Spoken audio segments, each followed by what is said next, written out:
साहित्य आयुर्वेद ज्योतिष आचार्य, MA PhD DMCA, ये टीकाकार हैं इनके। और ये आपके समक्ष है, इसमें क्या लिखा है यहां देखिएगा।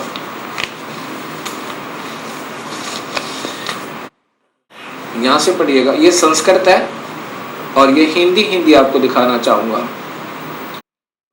प्रलय काल में ए मुनिवर, प्रलय काल में भी शिव पार्वती का कभी वियोग ना होने के कारण ही काशी को अविमुक्त अक्षेत्र कहते हैं।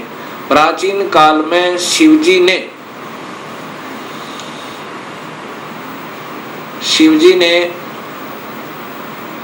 इस अक्षेत्र का नाम पहले नंदनवन और बाद में अविमुक्त रखा था। हे देवर्षि नारद, आनंद वन में रमण करते हुए शिव पार्वती के मन में इच्छा हुई कि किसी दूसरे पुरुष का निर्माण किया जाए, जिसके ऊपर अपने इस महासागर को डालकर हम दोनों स्वच्छंद होकर वैराग्य धारण कर केवल काशीपुरी में निवास कर सकें। वही सदा सब कुछ करे, वही रक्षा करे और अंत में मेरे अनुग्रह से वही सृष्टि का संवरण भी करे। चिंता रूपी लहरों से चलायमान चिंता रूपी समुद्र को बटोर कर रजोगुण रूपी विदुम से विस्तृत करे। अब यहां देखिएगा, ये ना अपने हिसाब से लगा रखिएगा। ऐसे विचार कर उस सर्वव्यापक भगवान ने उससे, ये दिखाना चाहते हैं आपको कि ये कहना क्या चाहते हैं हम। तब उससे तीनों लोकों में सुंदर एक पुरुष प्रकट हुआ, जो शांत एवं सतोगुण से युक्त था, गंभीरता में समुद्र के सम्मान था, इंद्र लक्ष्मणी के सदृश कांति वाला। अर्थात ये था कौन, ये देखिएगा नीचे।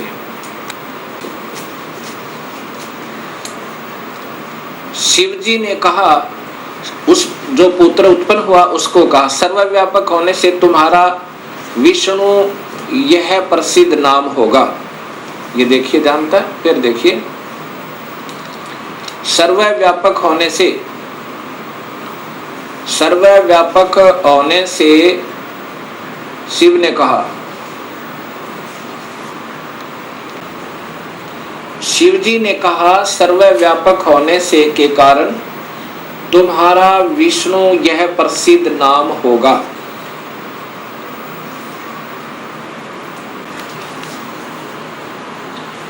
अभी आपने ये शिव महापुराण में छठे अध्याय को देखा, छठे अध्याय में कि भगवान शिव से और पार्वती के संयोगता है। पार्वती कौन, ये महाशक्ति यानी शेरा वाली प्रकृति के द्वारा विष्णु की उत्पत्ति हुई। अब सातवां अध्याय, ये संस्कृत भी साथ है। अब यहाँ आगे देखिएगा, ये हिंदी देखिएगा।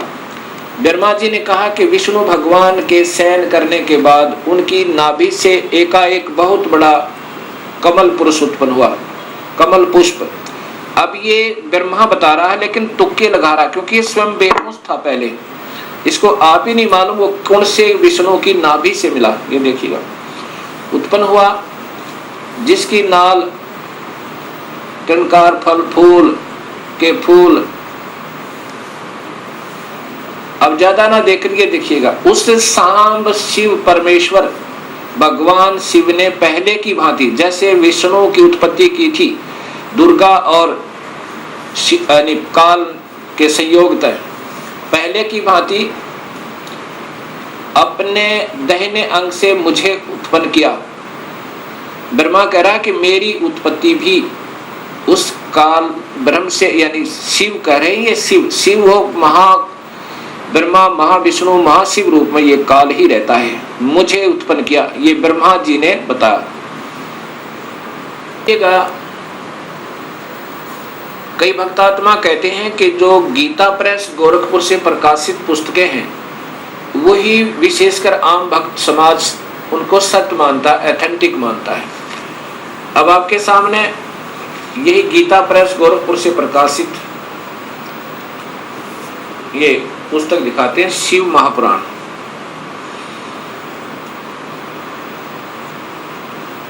संक्षिप्त शिव महापुराण, और ये नीचे गीता प्रेस गोरखपुर से, और इसके 6ठे अध्याय में फिर यही प्रमाण है।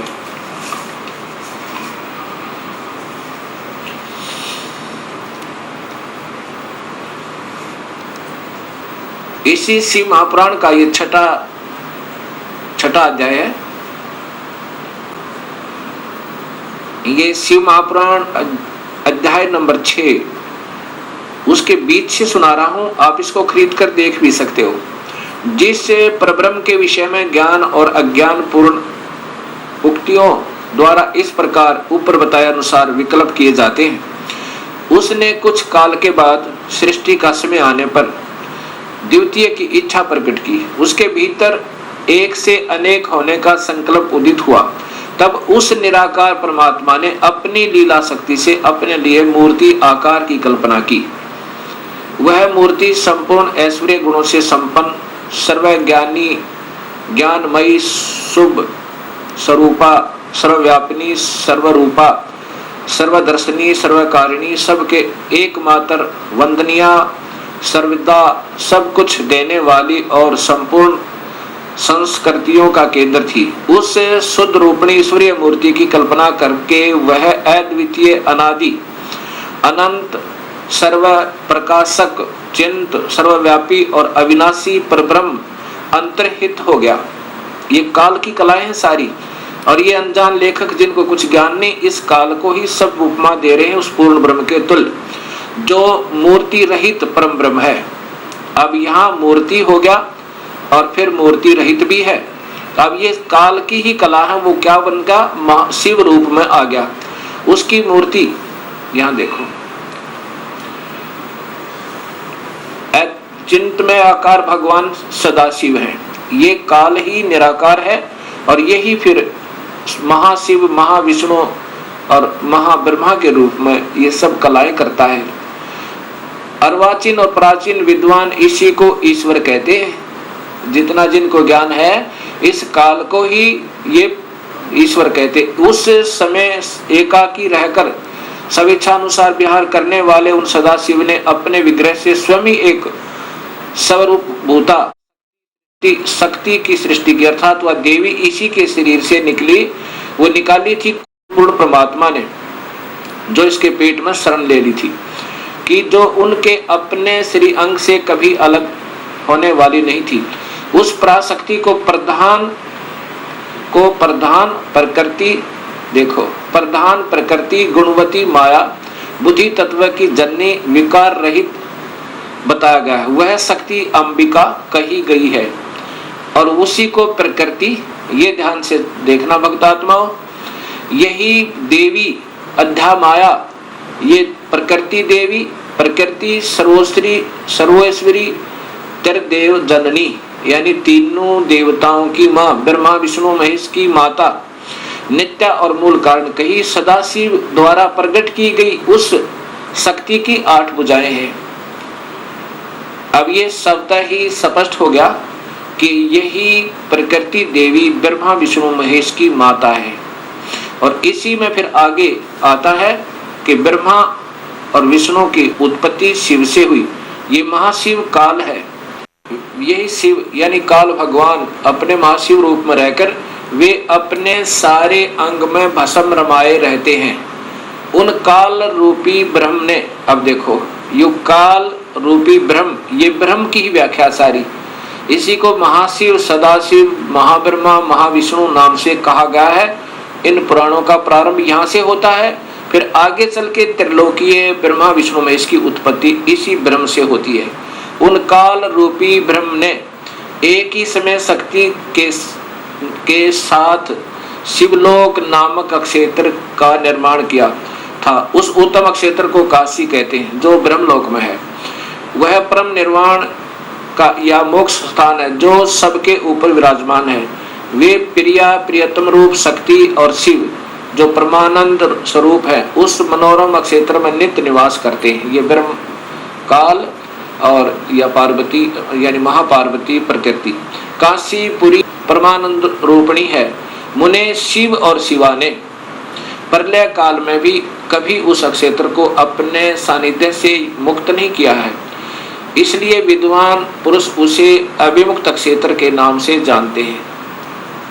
इसलिए पिनाकधारी शिव ने पहले उसका नाम आनंद वन रखा था, उसके बाद वह अविमुक्त नाम से प्रसिद्ध हुआ। देवर से एक समय उस आनंद वन में रमण करते हुए यानी पति पत्नी का व्यवहार करते हुए शिवा और शिव के शिवा यानी प्रकृति देवी और शिव ये काल भगवान के मन में यह इच्छा हुई कि किसी दूसरे पुरुष की सृष्टि करनी चाहिए, जिस पर यह सृष्टि संचालन का महान भार रखकर हम दोनों केवल काशी में रहकर इच्छा अनुसार विचरें और निर्वाण धारण करें। वही पुरुष हमारे अनुग्रह से सदा सबकी सृष्टि करे, पालन करे और वही अंत में सबका संहार करे। अब आगे देखिए, ऐसा निश्चय करके शक्ति सहित सर्वप्रिय परमेश्वर शिव ने अपने वाम भाग के 10वें अंग पर अमृत मल दिया। ये इन्होंने अपने हिसाब से गलत कर दिया, जबकि संस्कृत सहित अभी आपको दिखाया था, इसलिए ये डबल डबल दिखानी पड़ रही है मुझे।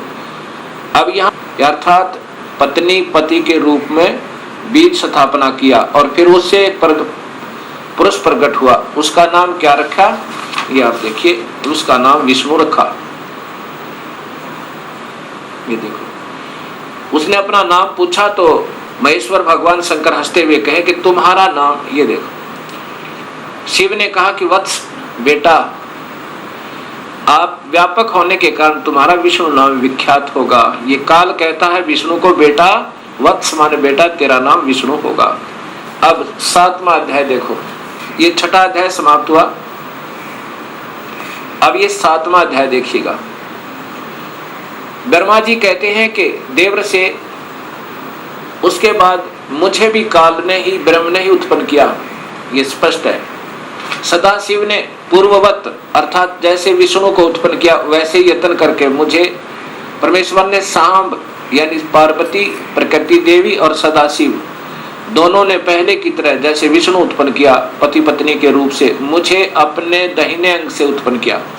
मुने उन महेश्वर ने मुझे तुरंत ही अपनी माया से मोहित करके नारायण देव के नाभि कमल में डाल दिया। ब्रह्मा ने बेरा ही नहीं आप बेहोश बता इसने के विराकोण से नारायण की नाभि में थायो। ये विष्णु महाविष्णु रूप में स्वयं काल ही है और यही इनका पिता है। तो ब्रह्मा की उत्पत्ति शिव से और विष्णु की उत्पत्ति शिव से, ये शिव पुराण सिद्ध करती है।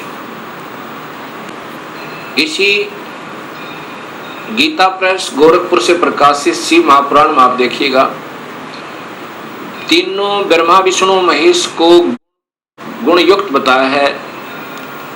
ये 10वां अध्याय, ये देखिएगा, ये 9वां अध्याय समाप्त हुआ और ये 10वां अध्याय प्रारंभ हुआ। परमेश्वर शिव बोले, उत्तम व्रत का पालन करने वाले हरे विष्णु को आदेश दे रहे हैं, अब तुम मेरी दूसरी आज्ञा सुनो। ये काल है महाशिव, अब तुम मेरी दूसरी आज्ञा सुनो, उसका पालन करने से तुम सदा समस्त लोकों में माननीय और पूजनीय बने रहोगे। ब्रह्मा जी के द्वारा रचे गए लोक में जब कोई दुख या संकट उत्पन्न होगा तब उन संपूर्ण दुखों का नाश करने के लिए सदा तत्पर रहना। तुम्हारे संपूर्ण दुस्सह कार्यों में मैं तुम्हारी सहायता करूंगा। अर्थात शिव विष्णु संपूर्ण शक्तिशाली नहीं है, ये काल कहता है कि मैं तुम्हारी मदद करूंगा। तुम्हारे जो दुर्जय अत्यंत उत्कृष्ट शत्रु होंगे उन सबको मैं मार गिराऊंगा। अर्थात विष्णु भी संपूर्ण शक्ति युक्त नहीं है, शिव जी उनको आदेश दे रहा है, तुम नाना प्रकार के अवतार धारण करके लोक में अपनी उत्तम कीर्ति का विस्तार करो, सबके उद्धार के लिए तत्पर हो। तुम रुद्र के ध्येय हो और रुद्र तुम्हारे ध्येय है।